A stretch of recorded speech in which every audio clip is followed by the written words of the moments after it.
पुरानी और नई पेंशन योजना को लेकर विवाद के बीच केंद्र सरकार ने केंद्रीय कर्मचारियों के लिए नई एकीकृत पेंशन योजना यानी यूपीएस को मंजूरी दे दी है। इसके तहत 25 सालों की न्यूनतम सेवा के बाद सेवानिवृत्त होने वाले कर्मचारियों को आखिर के 12 महीनों के औसत मूल वेतन की 50% सुनिश्चित पेंशन मिलेगी। तो वहीं सुनिश्चित पारिवारिक पेंशन 60% होगी और न्यूनतम 10 साल की सेवा पर हर महीने 10,000 रुपए सुनिश्चित पेंशन मिलेगी। योजना अगले वित्त वर्ष यानी 1 अप्रैल 2025 से लागू होगी।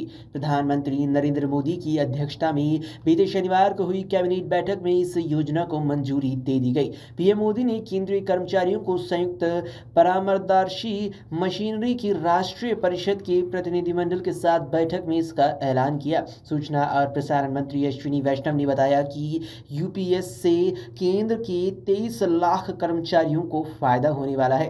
राज्य सरकारें भी यूपीएस का विकल्प अब चुन सकेंगी।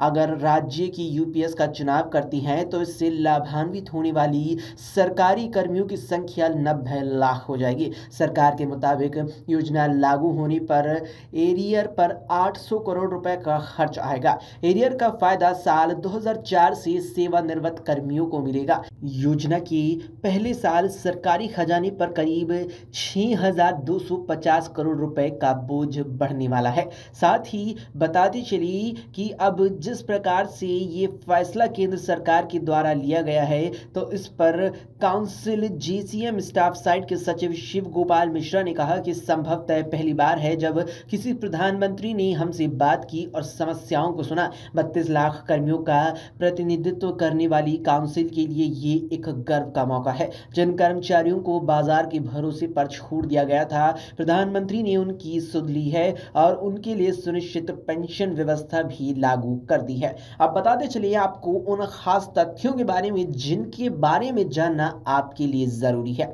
बता दें कि कम से कम 25 सालों की सेवा करने वाले को सेवानिवृत्त से पहले पिछले 12 महीनों में प्राप्त औसत मूल वेतन का 50% पेंशन के रूप में दिया जाएगा। दूसरी बात ये कि कर्मचारी को मृत्यु होने पर उसकी पेंशन की 60% रकम परिवार को पेंशन के रूप में मिलेगी। इसके अलावा न्यूनतम 10 साल की सेवा करने के बाद अगर कोई नौकरी छोड़ता है तो उसे कम से कम 10,000 रुपए पेंशन के तौर पर मिलने भी तय हैं। साथ ही कर्मचारियों को तीनों सुनिश्चित पेंशन योजनाओं में महंगाई सूचकांक के आधार पर वृद्धि का भी अब फायदा मिल सकेगा। इसके अलावा सेवानिवृत्त होने पर ग्रेच्युटी के अलावा एक मुश्त भुगतान भी किया जाएगा और हर 6 महीने की सेवा के बदले मासिक वेतन या कहीं वेतन साथ में डीए का 10वां हिस्सा जुड़कर रिटायरमेंट पर मिलने वाला है। इसके अलावा नई पेंशन स्कीम में कर्मचारी को मूल वेतन का 10% योगदान देना होता है। सरकार का